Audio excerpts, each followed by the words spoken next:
अपने ही चंचल मन को अपने ही बस में करके एकाग्रता, स्थिरता एवं स्वयं अपने आप में शांति का अनुभव करने के बाद स्वयं मैं कौन हूँ को जानने की दृष्टि से साधना करते करते आज 1400 दिन हो गए। तारीख 6 सितंबर सन 2025, दिन शनिवार, प्रातः काल का समय। कल हमने आपको एक रिक्त स्थान की पूर्ति के लिए दिया था, उसके बारे में मैं बताया भी था। आप लोगों ने किसी ने भी किसी भी प्रकार से कोई कमेंट नहीं किया, तो मैं कैसे मानूं कि आप लोग साधना कर रहे हैं। अपने ही मन को, अपने शरीर को, अपने शरीर के अंगों को अपने ही बस में करके अपने शरीर रूपी मंजिल को मृत्यु रूपी मंजिल तक पहुंचाने के लिए आप लोग कार्य कर रहे हैं।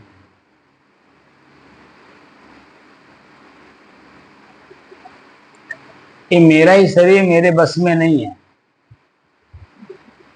अब शरीर जब बस में नहीं तो शरीर के जो अंग है, आंख, नाक, कान, हाथ, पैर, लिंग, गुदा, उपस्थित, मन, चित्त, बुद्धि, अहंकार, एक बाह्य करण है, एक अंतःकरण है। करण दोनों, करण माने इंद्रिय, इंद्रिय माने साधन। तो मैं जो चर्चा कर रहा हूं अंतःकरण के माध्यम से कर रहा हूं, बाह्य करण से नहीं। बाह्य करण हमारा आप देखिए बंद है। आप जितने भी वीडियो हमारे देखे होंगे, मैं आंख खोल करके बात ही नहीं कर पाता हूं, क्योंकि वो इस आंख से वो चीजें दिखती ही नहीं जो मुझे आप तक पहुंचाना रहता है। और आप लोग इस आंख से खोल करके उसको ग्रहण करना चाहते हैं तो कैसे होगा? सबसे बड़ी समस्या तो यही है। दसहों द्वारे तारी लावे तब दयाल के दर्शन पावे, ये बीजक में सदगुरु कबीर कहते हैं। 10 द्वाराणी संयम्य शब्द का प्रयोग गीता में हुआ है भगवान कृष्ण के द्वारा। 10 इंद्रियों को संयमित करो।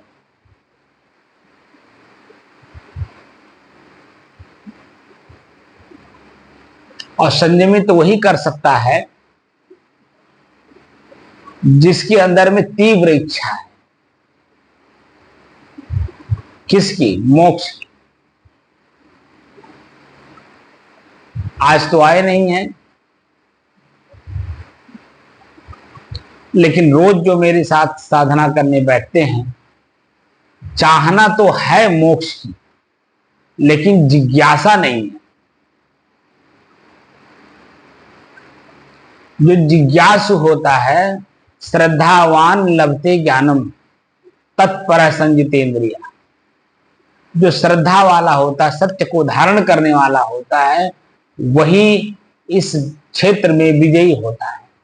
और सत्य क्या है? सत्य प्रत्यक्ष में हमारा शरीर है। हमारे शरीर की बाह्य और आंतः दोनों करण हैं, अंग, इंद्रिय। जब तक बाह्य करण को त्याग करके अंतःकरण की ओर नहीं बढ़ेंगे, तब तक जो है आप अपने ही भीतर में गड़े हुए धन को अच्छे बुरे के रूप में कैसे जानेंगे? कौन अच्छा है, कौन बुरा है?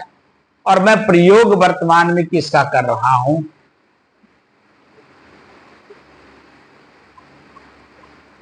कैसे जानेंगे?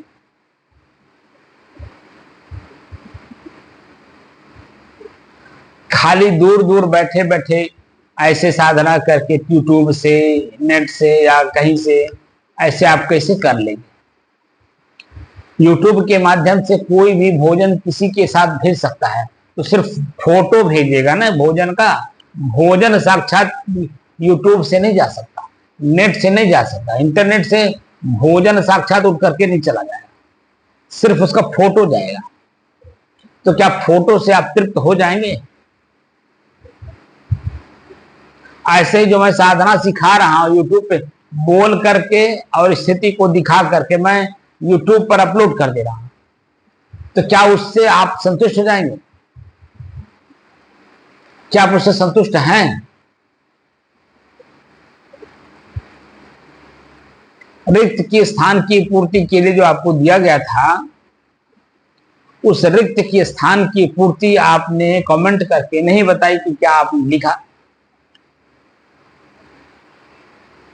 तो मुझे कैसे मालूम कि आपका मन मस्तिष्क हमारे इस चीज को पकड़ रहा है और उस पर कुछ क्रियान्वयन करके उसका जो परिणाम है उसको देख रहा हो? आज मैं उस रिक्त स्थान की पूर्ति बताऊंगा, लेकिन कैसे बताऊं?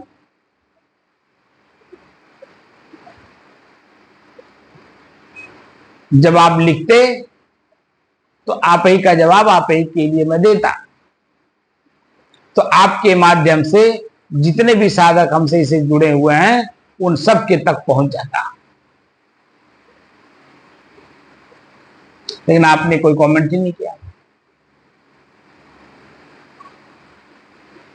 अब मैं कैसे मानूं, क्योंकि मेरे सामने तो आप हो नहीं और आप देख रहे होंगे कि मैं सिर्फ अकेला हूं। मैं खुद भी साधक हूं। मैं अपनी साधना छोड़ नहीं सकता क्योंकि मेरा टारगेट वही है।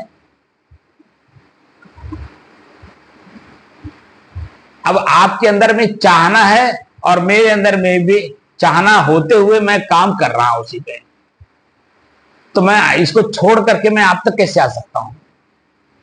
बस ये है, वीडियो बना करके आप तक अपलोड कर दिया, यूट्यूब पर अपलोड कर दिया और आप तक पहुंच गया, यूट्यूब ने पहुंचा दिया।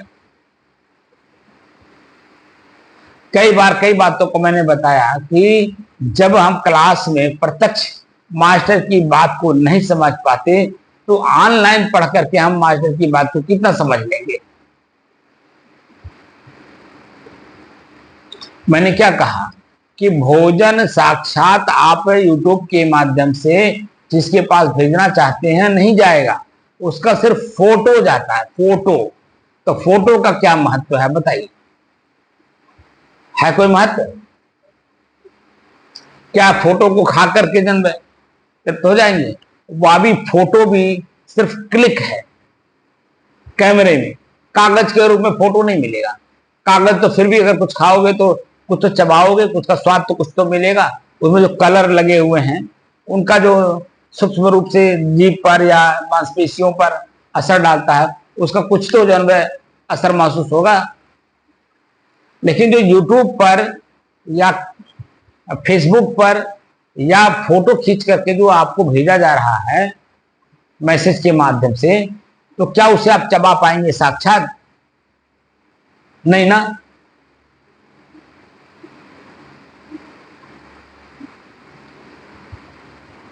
वास्तव में मैं कहता रहा हूं पूरे विश्व को, सबको जरूरत है मोक्ष, लेकिन मोक्ष किससे होना है ये पता ही नहीं है। तो बता दीजिए मोक्ष करेंगे किससे?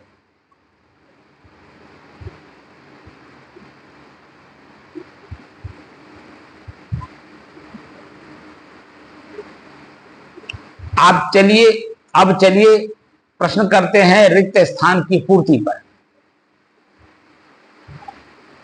रिक्त स्थान की पूर्ति में पहला शब्द जो मैं बोलता हूं, अपने ही चंचल मन को एकाग्र, स्थिर एवं शांत करने के बाद मैं स्वयं कौन हूं को जानने की दृष्टि से साधना कर रहे हैं। तो पहला शब्द है मन की एकाग्रता। तो रिक्त स्थान की पूर्ति करते हैं मन की एकाग्रता से, आपकी भाषा में। मेरी भाषा तो अभी बहुत दूर की बात है, आप लोगों ने किसी ने नहीं लिखा, तो मैं आप ही की भाषा में पहला वर्ण लिख रहा हूं, एकाग्रता। स्व के एकाग्र का क्या महत्व है? तो स्व के ...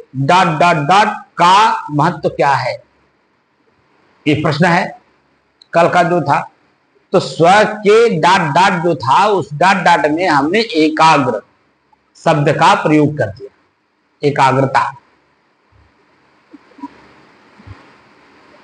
तो स्व के एकाग्रता का क्या महत्व है? तो एकाग्रता शब्द के बारे में जब जान जाएंगे तो उसका महत्व भी आप जान जाएंगे, और उसी के बारे में मैं डायरेक्ट बात कर रहा हूं। 1400 दिन लगातार काम करते करते 1399 दिन बीत चुका है।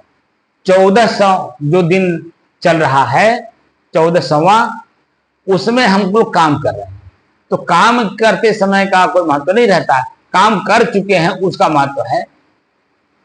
तो 1400 दिन में सुबह शाम के अभ्यास से 2-2 घंटे के हमें एकाग्रता का लाभ क्या मिला? स्व के एकाग्रता का महत्व क्या है? मान लेते हैं व्यवहार में एक समय में मन से कई बात को आपने सोचा और सब इंपॉर्टेंट है, करना है, तो क्या खाली सोचने मात्र से कोई आपका काम हो जाएगा? मान लेते हैं 10 काम को आपने सोचा कि वर्तमान में करना है, तो 10 काम आपने सोचा, तो सोच करके खाली काम हो जाए ऐसा क्या संभव है? हो जाएगा? क्या एक ही साथ 10 काम आप शुभारंभ कर सकते हैं करने के लिए? जब भी करेंगे तभी एक ही करेंगे, 10 एक साथ काम प्रारंभ नहीं कर सकते। तो कबीर साहब का यहां सिद्धांत है कि एक एक निर्वार्य जो निर्वारी जाए। जो वर्तमान में आपको लगे कि यह काम पहले करना है, उसी काम को पहले शुभारंभ कर दीजिए। 9 काम जो आपने और सोचा है उसको थोड़ा देर के लिए शांत कर दीजिए मन से।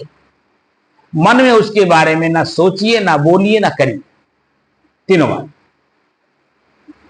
और जो कर रहे हैं उसी के बारे में सोचिए, उसी के बारे में बोलिए और उसी के बारे में काम करिए। तो उसका जब तक परिणाम सामने ना आ जाए तब तक काम लगातार करना होता है। अब वह 1 मिनट में हो जाए या 1 घंटे में हो जाए या 1 दिन में पूरा हो जाए, अब इसमें अपने को विश्लेषण करना है। तो कितने दिन में सिद्ध होगा, यानी परिणाम उसका कितने दिन में हमारे सामने आएगा। अगर दूरगामी परिणाम है, महीना, 2 महीना, साल, 6 महीना में मिलना है, तो हम उसको थोड़ा डिले करते हुए आगे बढ़ेंगे, काम करेंगे उस पर, लेकिन और भी काम करते हुए चलेंगे। लेकिन जिसका परिणाम हमें शाम तक लेना है, आज ही लेना है, तो अन्य बातों को भूलना होगा, अन्य कामों को छोड़ना होगा, मन से जो सोच रहे हैं उनको भूलना होगा।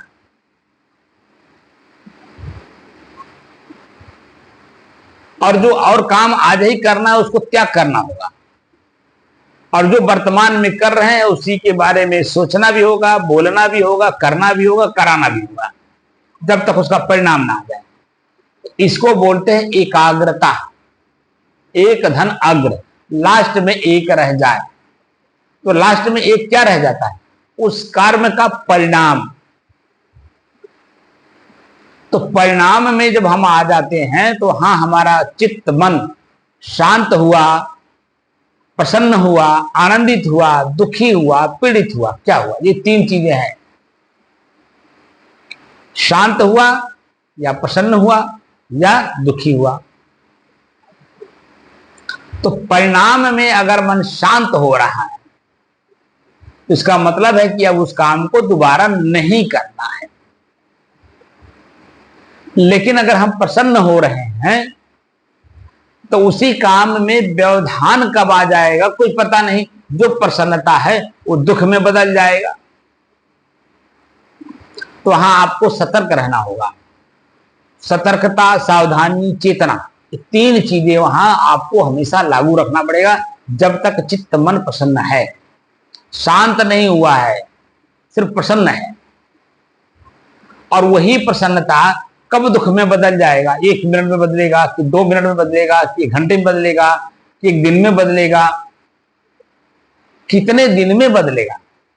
अब बदलाव निश्चित है क्योंकि प्रकृति का नियम है, तो उसमें चेतना में रहना पड़ता है।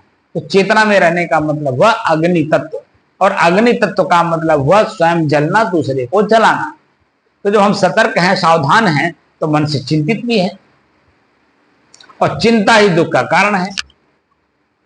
शांत हो जाने पे मन में कोई क्रिया नहीं रहती है, और जब मन में कोई क्रिया नहीं है तो उसमें उद्विग्नता नहीं रहेगी, परेशानी नहीं रहेगा, चिंता नहीं रहेगी, बिल्कुल शांत हो गया। क्योंकि उसको आगे ना उसके बारे में बोलना है, ना सोचना है, ना करना, तीनों नहीं करना। लेकिन प्रसन्नता में बहुत गहरी बात है। प्रसन्नता में कब वो प्रसन्नता दुख में बदल जाएगा कोई पता नहीं।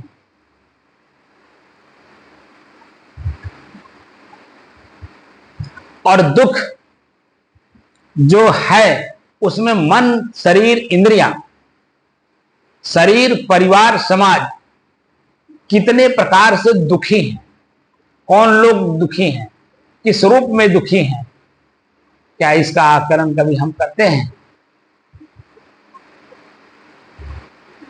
मेरे स्वयं के दुखी होने से मन दुखी हो रहा है, मन के साथ साथ शरीर दुखी हो रहा है, शरीर के साथ साथ शरीर के अंग दुखी हो रहे हैं।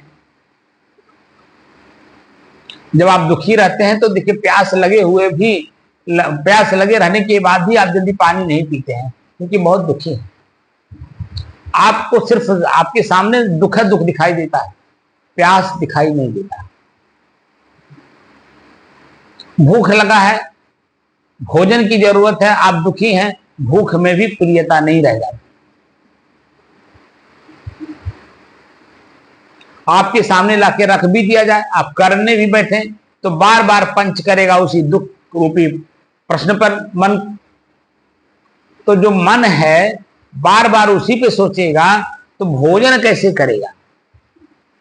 क्योंकि भोजन के लिए भी मन का एकाग्र होना जरूरी है।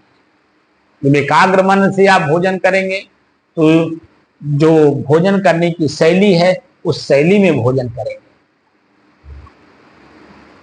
और आयुर्वेद के हिसाब से जीवन निर्वाह के लिए जो भी चीजें हम शरीर को देते हैं उसमें उसकी जो स्थिति होती है उस वस्तु की, उसका असर मेरे मन पर, मेरे शरीर पर, मेरे इंद्रियों पर पड़ता है, मेरे संस्कारों पर भी पड़ता है। तो वहां हमें सतर्क रहना होता है।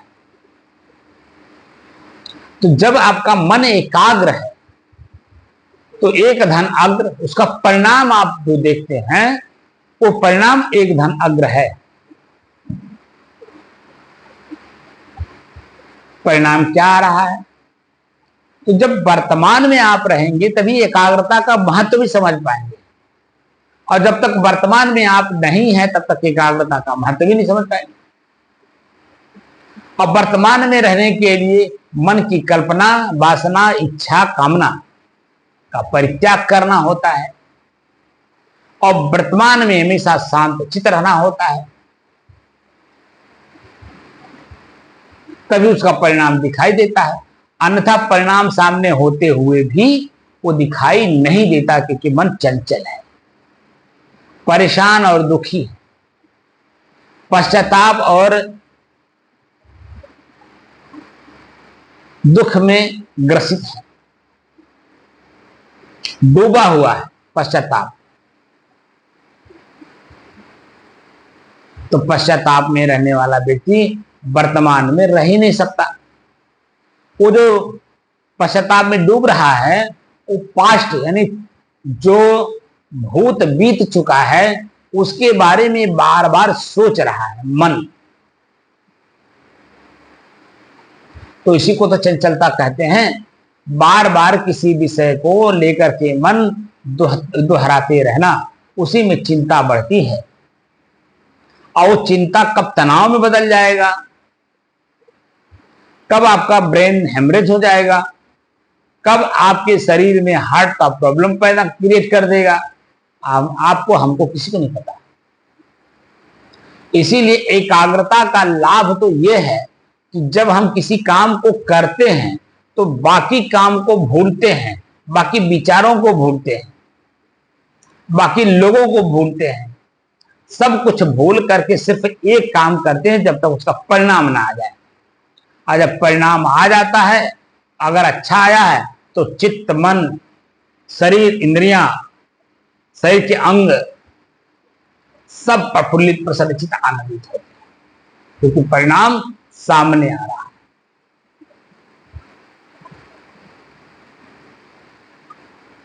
तो एकाग्रता का महत्व तो बहुत है, लेकिन जब हम एकाग्र होकर के उस स्थिति में रह करके काम करें तब तो समझ में आए।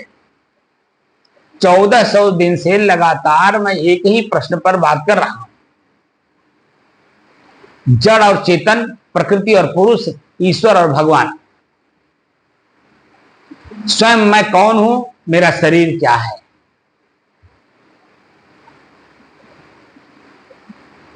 एक ही विषय पे खोज हो रही कि स्वयं मैं कौन हूं।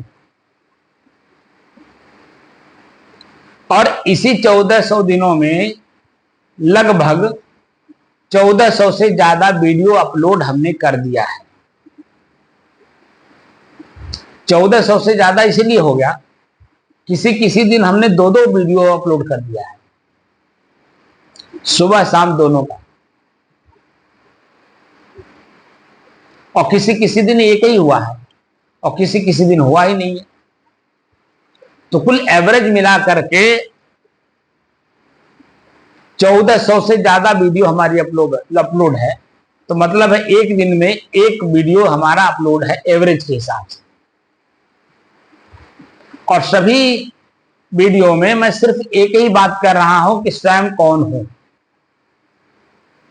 चंचल मन को एकाग्र स्थिर करने के बाद स्वयं मैं कौन हूं को जानने की दृष्टि से साधना करते करते आज 1400 दिन हो गए, ऐसे ही बोलता हूं। तो चंचल मन क्या है, कैसे वो एकाग्र हो, स्थिर हो, शांत हो, उसके बाद अपनी आप की खोज करनी है, ऐसा मैं कह रहा हूं। और दिन प्रतिदिन उसी पे बोल रहा। लेकिन क्या मैं उस काम को कर रहा हूं, ऐसा अपने आप से प्रश्न करना है, तभी तो एकाग्रता का महत्व समझ में आएगा। चंचलता त्याग कर एकाग्रता आकर के ही किसी भी काम को, भौतिक जीवन के काम को आप महत्व दे करके काम करके उसका लाभ ले सकते हैं। और आत्मिक जगत में आने के लिए तो एकाग्रता का तो महती आवश्यकता है। जब भौतिक जीवन में अन्य कामों को त्याग करके सिर्फ एक काम करने से आपका वो काम का परिणाम दिखाई देता है अच्छे बुरे के रूप में, तो ये तो अध्यात्म है। यहां तो भौतिक जीवन में तो खाली बौद्धिक स्तर पर है, सोचे बोले किए, बात खत्म। यहां उसका हमें परिणाम लेना है और परिणाम में ही मुझे स्थिर रहना है, क्योंकि आगे वो काम ना होने पाए, चाहे अच्छा हो चाहे बुरा हो। मैं जो हूं मैं उसी में स्थित रहूं जो मैं हूं स्वयं।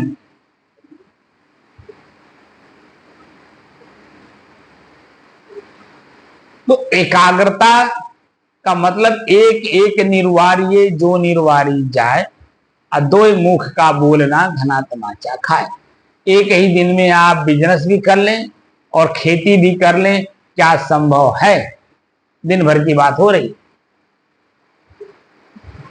आप दुकान पे गए तो दिन भर दुकान पे लग जाएगा, आप खेत में गए तो दिन भर पूरा लग जाएगा।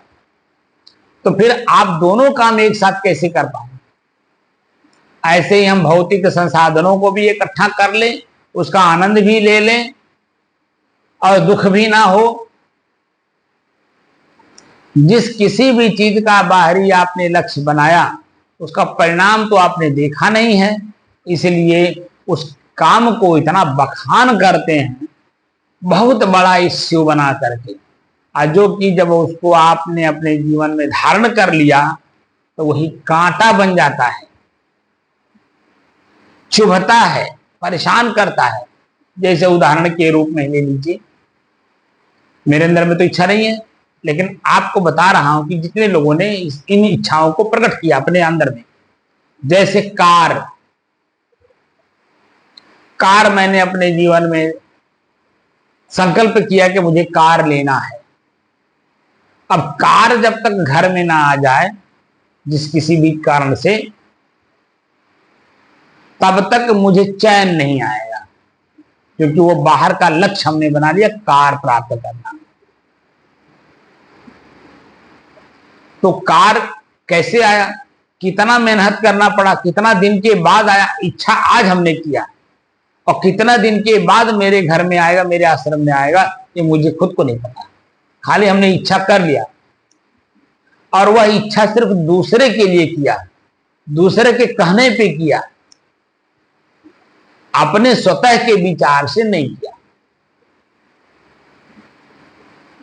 जैसे मैं जब यहाँ 2007 में महंत बना तो यह मेरे पास सिर्फ एक मोटरसाइकिल थी उस समय में, हीरो होंडा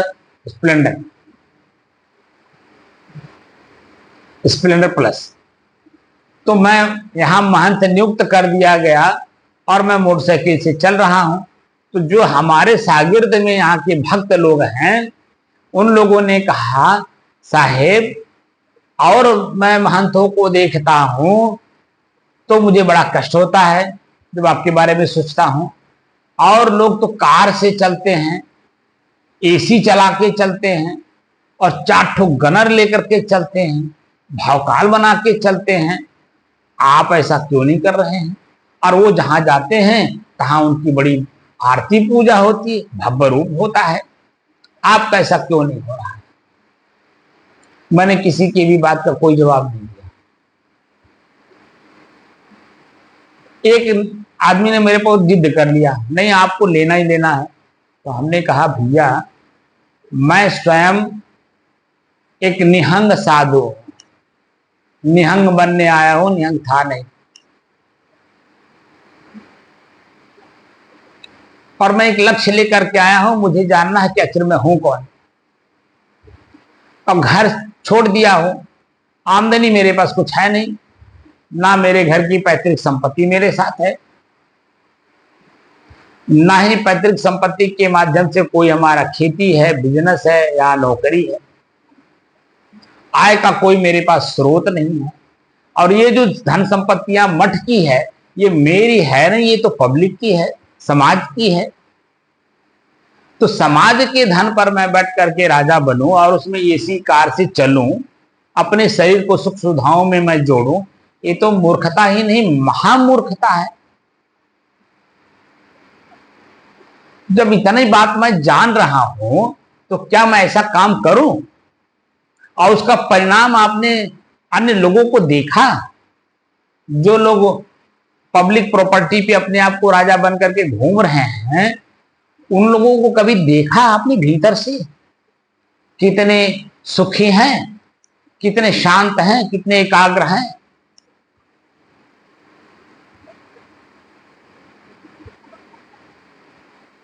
दिन रात इच्छा रूपी अग्नि में जल रहे हैं, क्योंकि कार तो ले ली, अब हाथी बांध तो आपने ली, लेकिन उसका चारा के लिए क्या आपके पास 100 बीघा खेती है जिसमें हाथी को भी खिला लीजिए और अपने परिवार समाज को खिला करके जन्म उसी से अपना भरण पोषण कर लीजिए। आपके पास तो 10 बीघा खेती भी नहीं है और आप चले हैं हाथी बांधने। वही हाल हमारे पास है। आपके पास आय का स्रोत क्या है? कार ले लिए, जहां जाना है बिना पेट्रोल के चलेगी, पेट्रोल डालने के लिए पैसा हो गया तो जब चलेगी तो 4 पहिया घिसेगा, उसमें चलाने वाला ड्राइवर का हिस्सा देना होगा। आगे चल करके मोबिल खत्म हो गया, इंजन गर्म हो गया, इंजन ऑयल खत्म हो गई, ग्रीस खत्म हो गई, ब्रेक नहीं लग रहा है, टायर पंचर हो गया, टायर घिस गया, दुनिया भर की बवाल। तो क्या मैं अपने लक्ष्य पे एकाग्रचित होकर के काम कर पाऊंगा? क्या मैं कर रहा हूं? बचपन में मैं आप लोगों को बता चुका हूं कि बचपन में 4-5 साल के अंदर में मुझे अपने अंदर में जानने की इच्छा हुई कि आखिर मैं हूं कौन। क्योंकि वो बुढ़िया के शरीर में, अभी यही बुढ़िया का शरीर आंख देख के पहचान रहा था, कान सुन रहा था, पैर चल रहा था, मुंह बोल रहा था, हाथ से कुछ कर रही थी। और अभी 1 ही घंटे के बाद इसके सारे शरीर की क्रियाएं एकदम निष्क्रिय हो गई। ना आंख देख रहा है, ना कान सुन रहा है, ना मुंह बोल रहा है, ना पैर चल रहा है, ना वो हाथ से कुछ खा रही, ना खिला रही। बस से उतान पड़ी हुई है, सांस भी नहीं चल रहा उसका। तो आखिर वो था कौन इस शरीर के अंदर में जिसकी वजह से इसकी आंख चल रही थी, देख रही थी, कान सुन रहा था, पैर चल रहा था, हाथ हिला करके कुछ काम कर रहा था। आखिर वो था कौन, वही जानने के लिए मैं संन्यास धारण किया हूं। साधु मार्ग में आने का हमारा मुख्य उद्देश्य यही है कि स्वयं मैं कौन हूं, ये 4-5 साल की अवस्था में जो मेरे अंदर में जिज्ञासा जगा था, उस जिज्ञासा को शांत करने के लिए मैं संत महापुरुषों का सानिध्य लिया, जहां से मुझे एक शब्द मिला, स्वरूप स्थिति। स्वरूप स्थिति, स्व तो स्वयं, रूप माने पदार्थ, स्थिति आम की स्थिति। आम अपनी स्थिति को नहीं जानता, वह तो आम को जब दूसरा कोई खाता है तब जानता है कि खट्टा है कि मीठा है, ये खटरस है।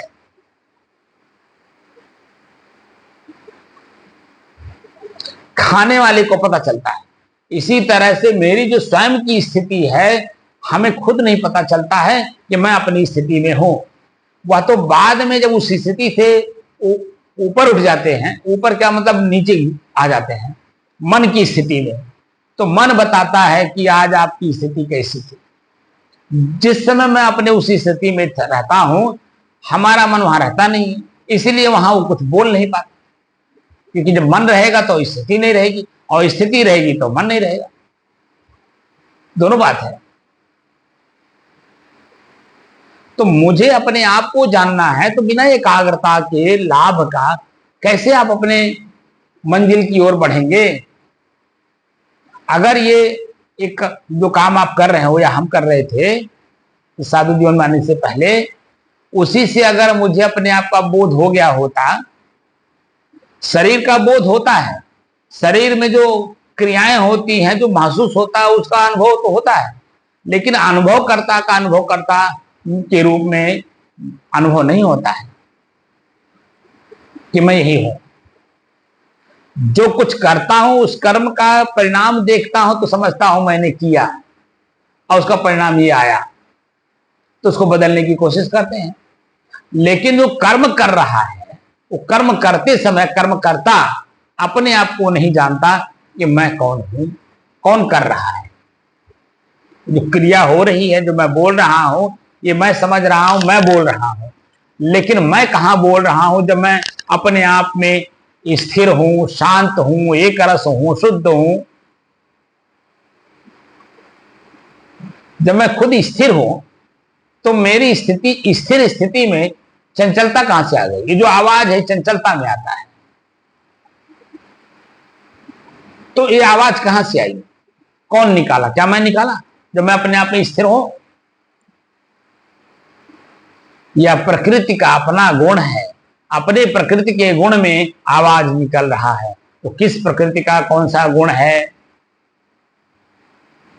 तो ये वायु तत्व का है। आवाज निकलना और आवाज निकाल करके ट्रांसफर करने का काम भी वायु तत्व का है। अब वायु तत्व के बारे में जब आप जानकारी करने घुसेंगे तो वायु 5 प्रकार की होती है, अपान, व्यान, समान, उदान, इस तरह से। अब उसमें जब घुसेंगे तो उनकी क्रिया कहां हो रही है, कैसे हो रही है, किस रूप में हो रही है, हमें अपने ही शरीर में सभी चीजों को पढ़ना होता है। तो शरीर को जब पढ़ना है, शरीर के अंगों को पढ़ना है, उनकी क्रियाओं को पढ़ना है, यहां तक कि शरीर के एक कण को पढ़ना है,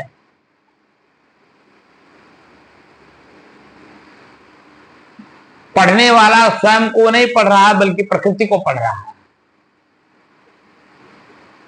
तो प्रकृति को जब पढ़ता है तो हर क्षण नई नई चीजें आपके अपने शरीर से अनुभव होता है। अनु माने पीछे, भाव माने उत्पन्न होना। प्रयोग कर रहे हो तो उसका अनुभव हो रहा है, प्रयोग नहीं करते तो अनुभव नहीं होता। अब प्रयोग होता है एकाग्रता में, चंचलता में तो प्रयोग कोई चीज की हो नहीं पाती।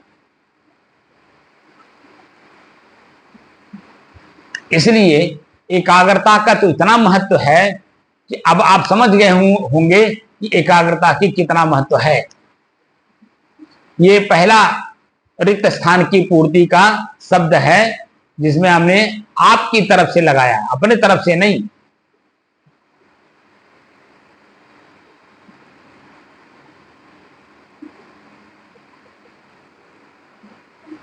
बात समझ में आया? तो अपने ही चीज को रोज पढ़िए, जो भी शब्द लागू करिए उसी शब्द को पढ़िए। शब्द को पढ़ने के लिए विद्वानों का संग करना अति आवश्यक है, क्योंकि शब्द का विद्वता सब विद्वान ही जानते हैं कि कौन सा शब्द किस धातु से बना है। तो विद्वान भी दो तरह के हैं, एक बाह्य विद्वता, एक आंतरिक विद्वता। तो बाह्य विद्वान तो आपको प्रोफेसर के रूप में मिलेंगे, स्कूलों में मिलेंगे, वैज्ञानिक मिलेंगे, तमाम चीजें मिलेंगी। लेकिन जो आंतरिक मिलेंगे वो सिर्फ संत मिलेंगे। तो संत विद्वान के पास जब आप जाएंगे तब आपको दोनों स्थितियां मिल जाएंगी, क्योंकि उसी शब्द के कई अर्थ होते हैं और कई अर्थ में आपको उलझन हो जाता है। तो जो सामने वाला आपको बताया आप उसी को महत्वपूर्ण मान करके मस्तिष्क में स्टोर कर लिया, स्थिर कर लिया, उसी को बुद्धि कहते हैं। लेकिन बुद्धि में भी परिवर्तन है, ये कैसे आप जानेंगे? आप उसी शब्द को किसी दूसरे विद्वान से पूछिए तो आप देखेंगे ठीक विपरीत दिशा बताएंगे, वो विपरीत अर्थ में। और अगर उनको बताइए कि फलाने ऐसे बताए थे तो कहेंगे वो तो बेवकूफ है, उसको तो कुछ आता ही जाता नहीं। ये हाल है। तो हम खुद अपने आप पे कंफ्यूज होंगे कि नहीं, संशय में पड़ जाएंगे ना कि इनकी मानो कि इनकी मानो। अब ये तो उसको उनको बेवकूफ बना दिए, अब वो जो उनके अंदर में था उन्होंने बता दिया। अब कंफ्यूजन तो हमारे अंदर में आ गया, इनकी बात को स्वीकार करें कि इनकी बात को स्वीकार करें। लेकिन जब संत के पास जाएंगे तो उनका एक ही उद्देश्य है, सही शब्द का सही जगह पर प्रयोग करना। वहां कई शब्दों का अर्थ वो जानते हुए भी जैसे जो शब्द जहां लागू होता है उसे वहीं लागू करते हैं। इसी बात को मैंने आप लोगों को बताया था कि जब मैं हरिद्वार में संस्कृत पढ़ने के लिए तैयार हुआ तो हमारे ही गुरु भाई वहां कई विद्वानों को बुलाए अलग अलग समय में कि इनसे पढ़ लीजिए, इनसे पढ़ लीजिए, इनसे पढ़ लीजिए, इनसे पढ़ लीजिए। मैं कहा भाई, अंत में जब मैं एकदम बिल्कुल वो लोग जब साथ में आ गए कि नहीं आप पढ़ लीजिए, चाहे किसी से भी पढ़िए लेकिन पढ़िए, तो मैंने उनकी बात का जवाब दिया कि भाई मैं तो आप विद्वानों के साथ मैं नहीं पढ़ सकता। तो उन्होंने प्रश्न पूछा कि क्यों नहीं पढ़ सकते?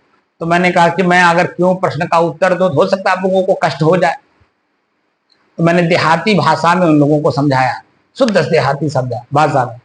मैंने कहा कि आप ही बताइए कि एक शब्द के कितने अर्थ होते हैं? तो जितने लोग बैठे थे, कोई 2 बताया, कोई 4 बताया, कोई 1 बताया, कोई अनेक बताया। तो जो अनेक बताए उनसे मैंने प्रश्न किया कि जब एक शब्द के अनेक अर्थ होते हैं तो जिस शब्द पे मैं हूं, स्थित हूं, मैं एक सन्यासी हूं, तो सन्यास शब्द पर मैं स्थिर हूं, तो क्या आप सन्यासी हैं? अगर आप सन्यासी हो तो मुझे सहर्ष पढ़ाइए, क्योंकि आप मुझे उसी लेवल की भाषा पढ़ाएंगे जो मेरे सन्यास के अनुकूल हो। आप सन्यासी हैं नहीं तो आपके अनुकूलता में मैं कैसे पढ़ सकता हूं? आप जहां हो अपनी ही भाषा बोलोगे, अपनी तरफ खींचोगे। देहात में कहावत है, हंसुआ अपनी तरफ खींचता है। आप अपनी तरफ खींचोगे और मैं सन्यासी, मैं कंफ्यूजन में आ जाऊंगा, मैं इनकी बात मानूं या मैं जहां पर हूं इन सन्यासियों की बात मानूं, किसकी बात मानूं? तो मैं किंग कर्तव्य विमूढ़ हो जाऊंगा और किंग कर्तव्य विमूढ़ होकर के मेरा जो वर्तमान जिंदगी है वो नारकीय हो जाएगा, क्योंकि आपके अंदर में मटेरियल माइंड है और मेरा मटेरियल माइंड नहीं है। मुझे तो ऊपर जाना है मटेरियल से। तो कैसे बात बनेगा? इसीलिए जिस जगह आप पहले हैं उस जगह को पहले पढ़ लीजिए। क्या आप गृहस्थ हैं या सन्यासी? अगर सन्यासी हैं तो अपने सन्यास धर्म का पाठ पढ़िए। अगर आप गृहस्थ हैं तो गृहस्थ धर्म का पाठ पढ़िए, ताकि जिंदगी बेहतर हो। मैं जहां वर्तमान में हूं वहां पर ही मैं रह करके खुशहाल, प्रसन्न, आनंदित, उत्साहित रहूं और दूसरे को भी वही चीज दूं। हम लोग गृहस्थ होते हुए विरक्ति की पाठ पढ़ते हैं, सन्यासियों के पास जाते हैं, संतों के पास जाते हैं, तो संत बेचारे जिस भाषा में रहते हैं वही भाषा आपको बताते हैं, तो मन में कंफ्यूजन होती है। करें तो क्या करें, घर को त्यागें, पत्नी त्यागें, कोठी बंगला त्यागें, कार त्यागें, किसको क्या करें। ये कह रहे हैं ऐसे करो। और जो सन्यासी है वो सन्यास धर्म के जो सन्यासी महात्मा है उनकी बात नहीं सुनता, वो अन्य लोगों की बात सुनता है। हमारे अपने ही कबीर पंथ के आचार्य जहां बैठते हैं बनारस में, कबीर चौरा मूल गादी, वहां पर संस्कृत महाविद्यालय है। मैंने अपने ही लोगों को पढ़ा जो हमारे शास्त्री और आचार्य की डिग्री लेके घूम रहे हैं। मैं उनको जब पढ़ा, नजदीक से पढ़ा, तो मैंने देखा कि ये सन्यासी होते हुए भी सन्यासी नहीं है, ये तो मटेरियल माइंड हो गए। क्योंकि इनको जो पढ़ाने वाले लोग थे वो सन्यासी वास्तव में थे नहीं। और इनको बेचारे को पता नहीं है कि मैं किस भेष में हूं, मुझे इसी शब्द के बारे में जानकारी करना है, लेकिन किससे करना है कुछ पता नहीं। तो मैंने उन लोगों को देखा, नजदीक से देखा, पूछिए मत, जिंदगी नारकीय है। अब बता दीजिए कि आप निर्भय होने आए थे जीवन में, अभयम सत्व संशुद्धि ज्ञान योग व्यवस्थिति, हृदय को पवित्र करने के बाद ही मन में निर्भयता आती है।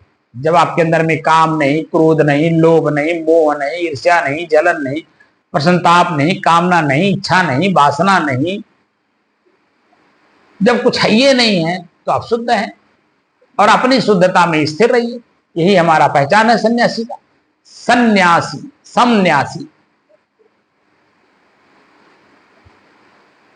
अभी तो 4 दिन पहले मैंने आपको बताया भी सन्यासी का क्या मतलब होता है। अगर आप जानना चाहते हैं तो बता देता हूं सन्यासी किसको कहते हैं।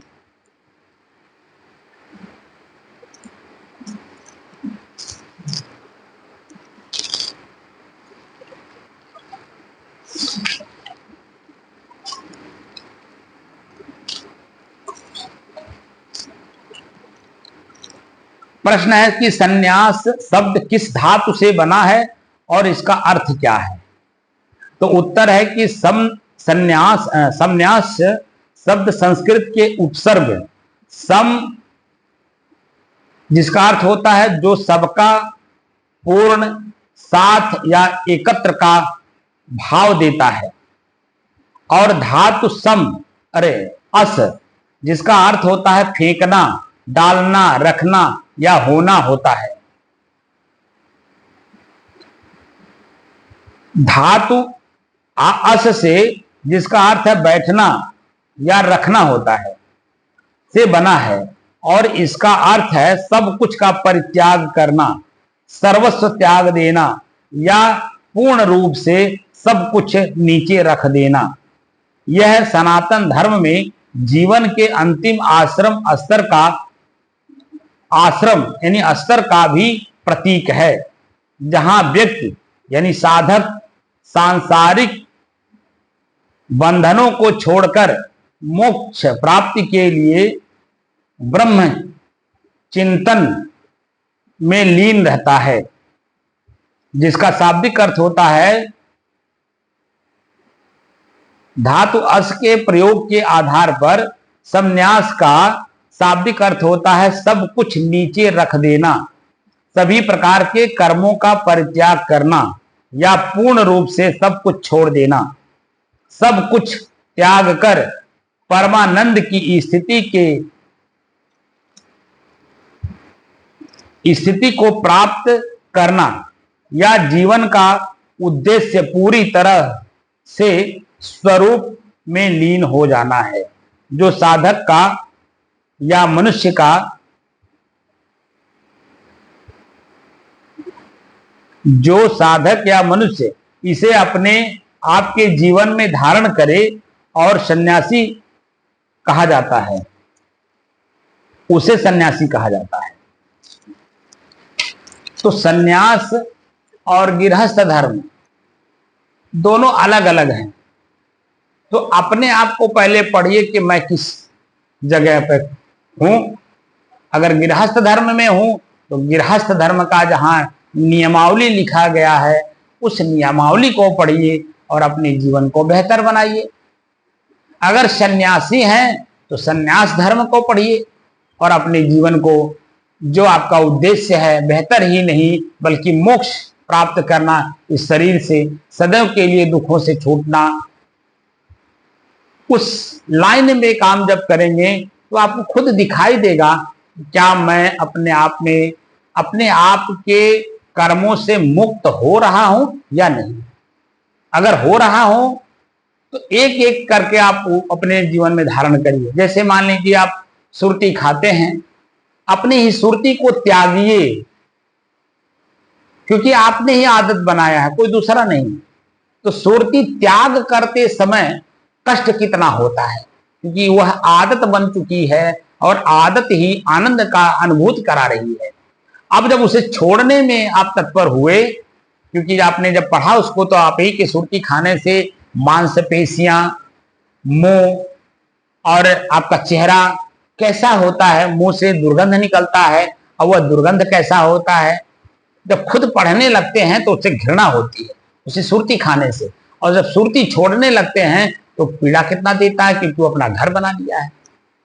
इसका उदाहरण मैंने आप लोगों को दिया, जैसे किसी को किराएदार बसा लीजिए और किराएदार कुछ दिन ज्यादा रह ले, जो सामाजिक नियम के विपरीत हो, 2-4 साल, 10 साल, 15 साल, 20 साल, 50 साल, तो आप देखेंगे कि आप ही के घर में वो किराएदार है, लेकिन उसको निकालने में एक बार यहीं से चोटी तक परिश्रम करना पड़ेगा, मेहनत करना पड़ेगा।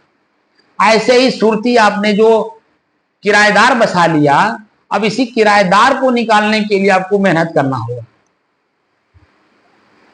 जब किराएदार निकल जाएगा, जब तक निकलेगा नहीं तब तक पूरा उसी के बारे में सोचना है, बोलना है, करना है, धन बल समाज सबको लगाना होगा। तब जा करके जब उससे निजात पा जाएंगे, बिल्कुल उस समय की जो मानसिक स्थिति होती है, क्या उसका वर्णन आप शब्दों में कर पाएंगे। तो एक एक, इसीलिए सदगुरु कबीर कहते हैं कि एक एक निर्वारिये जो निर्वारी जाए, जो आपसे बन सके सहज रूप में कि मैं इसका परित्याग कर दूंगा, उसको परित्याग करिए। और परित्याग करने की जो प्रथम अनुभूति होती है, उस अनुभूति को अनुभव करिए कि कैसा महसूस कर रहा है।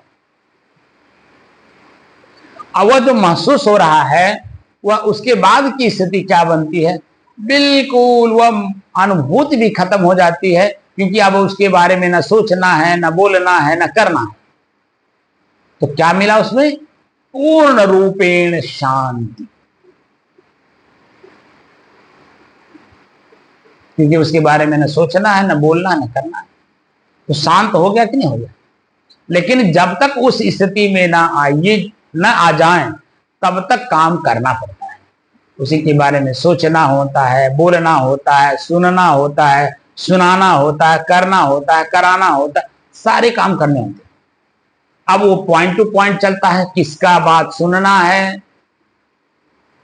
किसके कहे द्वारा क्या करना है, और हम किससे करवाएं, किसको सुनाएं। पॉइंट टू पॉइंट, एक एक दिन में, एक एक घंटे में स्थितियां बदलती रहती हैं। उन स्थितियों को, बदलते हुए स्थितियों को वर्तमान में रह करके देखना होता है, जानना होता है, समझना होता है, और करना और कराना होता है, और लक्ष्य बनाए रहना होता है कि मुझे इसका परित्याग करना है। सुरती का उदाहरण एक छोटा सा एग्जाम्पल दिया हूं। ये तो बहुत बड़े बड़े महारथी हमारे शरीर में हैं, और इन्हीं महारथियों को अपने जीवन में जो मैंने धारण कर लिया है, इन महारथियों को बाहर करना है।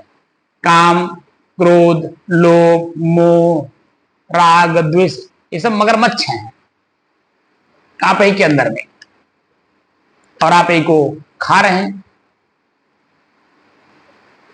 जिन्न पालिए तो जिन्न कहता है हमको काम दीजिए, अन्यथा अगर मुझे खाली रखोगे तो मैं आप ही को खा जाऊंगा।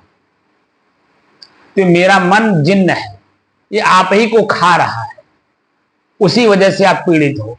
तो मन को ही मार दो। तो मन को कैसे मारोगे, इसी की व्यवस्था साधना से सीखा जाता है। और वही काम मैं कर रहा हूं कि अपने ही मन रूपी शैतान को अपने बस में कैसे करें और बस में करके अपना काम कैसे करें, क्योंकि अपना काम बिना मन शांत हुए हो नहीं पाता है, क्योंकि मन इतना चंचल है। मैंने आपको बताया था कि एक दिन में औसतन एक सामान्य आदमी 12,000 से लेकर के 60,000 तक ख्याल करता है, विचार करता है। अब एक दिन में 60,000 अगर ख्याल मन में आ रहे हैं तो एक घंटे में कितना ख्याल आएंगे? एक दिन में 24 घंटा, तो एक घंटे में 2700, तो 2700 जो एक घंटे में हुआ, तो एक घंटे में कितने मिनट हुए? 60 मिनट। तो उसको 60 मिनट से भाग दे दीजिए 2700 में, तो देखा जा रहा है कि 45, एक मिनट में 45 बार हमारा मन ख्याल करता है बाहर चीजों को। और काम हम एक दिन में एक ही कर पाते हैं, तो बता दीजिए कि कहां 60,000 ख्याल और कहां दिन भर में एक काम। तो ख्यालों में जब आप डूबेंगे तो काम कर पाएंगे? ख्यालों को खत्म करना होता है, सिर्फ एक ही बात को मन को लक्ष्य बना करके काम करना होता है कि आज मुझे काम करना है।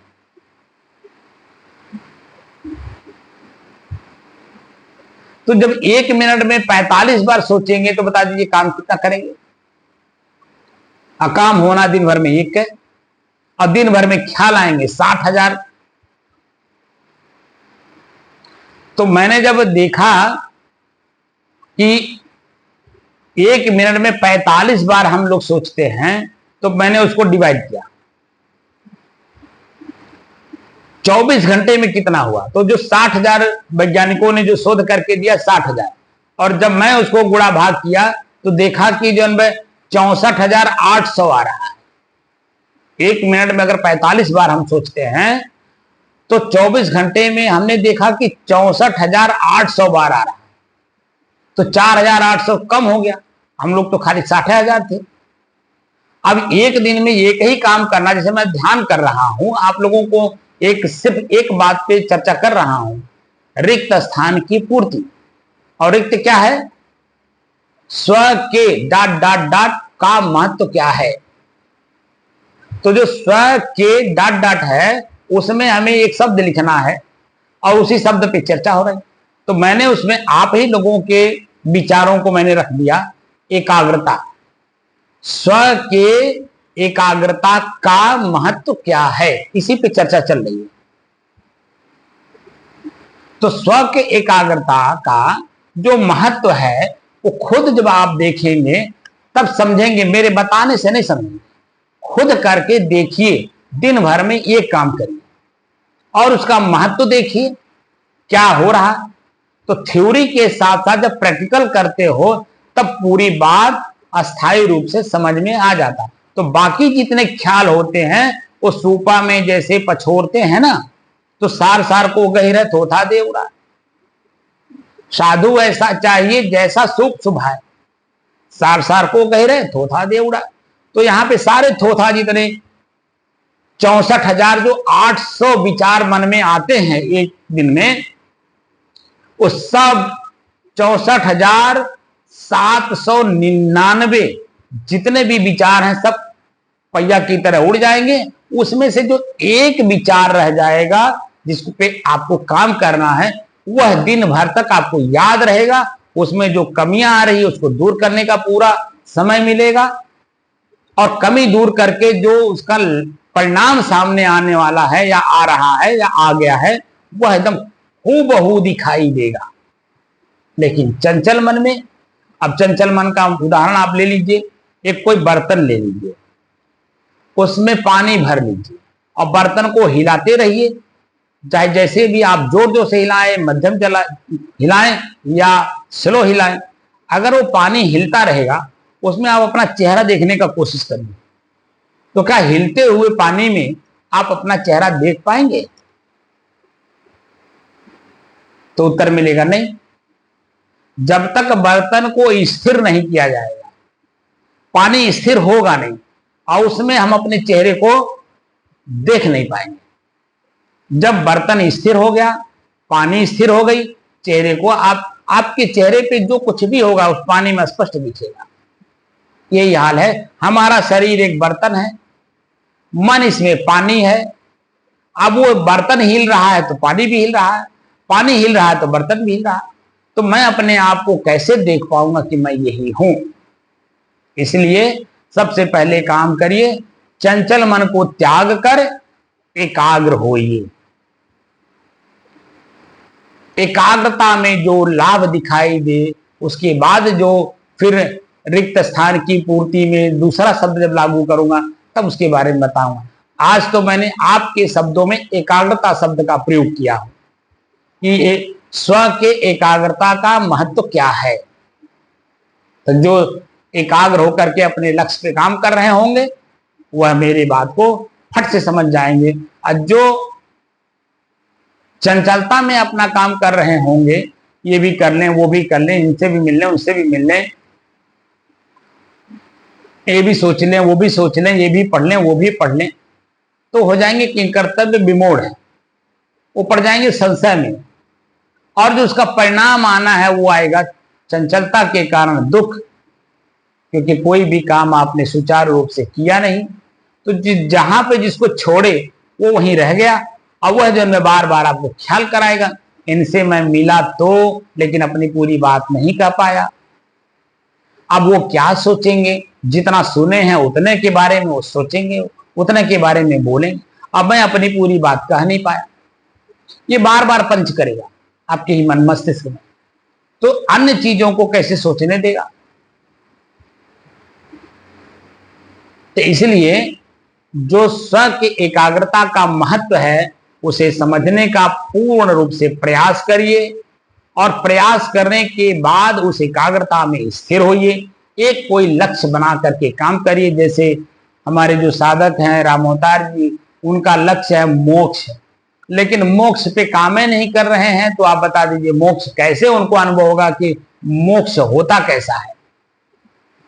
हमको सेब खाना है और सेब खरीदने के लिए पैसे ही नहीं है, तो जब पैसे नहीं है तो दुकानदार उस सेब हमको देगा कैसे? और जब देगा नहीं तो मेरा जीव दांत काटेगा नहीं, जीव पर उसका रस पड़ेगा नहीं, तो जीव उसका स्वाद बता नहीं सकता। तो बता दीजिए कि मैं सेब कैसे खाऊं? उसके लिए उद्यम तो करना ही पड़ेगा मुझे, क्योंकि लक्ष्य तो मैंने बनाया कि मुझे सेब खाना है। तो मेरे जीभ पे जब तक सेब का रस पड़ेगा नहीं, तब तक जो है मुझे स्वाद कैसे पता चलेगा कि उसका स्वाद कैसा होता है? खाली मैंने आंख से देख लिया, कान से सुन लिया कि सेब होता है, सेब है और बड़ा पौष्टिक होता है, शरीर को बड़ा लाभ देता है, बड़ा स्वादिष्ट होता है, ये होता है वो होता है, तमाम तरह की बातें जो उसके बारे में विशेषज्ञता के बारे में सुना हो, वो विशेषज्ञता तब तक मुझे समझ में नहीं आएगा जब तक मेरे जीभ पर वो पड़ेगा नहीं। इसलिए जो लक्ष्य बनाइए उस पर खरा उतरने की कोशिश करिए। एकाग्रता में ही जब आप स्थिर होंगे तभी उसका परिणाम देखेंगे, और परिणाम जब देखेंगे तो उसमें अच्छाई आई तो मन प्रसन्न हुआ, बुराई आई तो मन दुखी हुआ। तो दुख सुख का अनुभव करने वाले आप स्वयं वर्तमान में आप कर क्या रहे हैं इस पर ध्यान दीजिए, और जो लक्ष्य बनाइए उस पर एकाग्रचित होकर के काम करिए। जहां कोई व्यवधान आए, जैसे भी वो व्यवधान दूर होता हो, उसका पूरा पालन करिए अच्छे के रूप में, ताकि मन पर बुरा असर ना पड़े, और उसका पूर्ण पालन करिए ताकि वो जो लक्ष्य आपका है वह आपको दिखाई भी दे, समझ में भी आए, और उसमें आपकी स्थिति भी हो।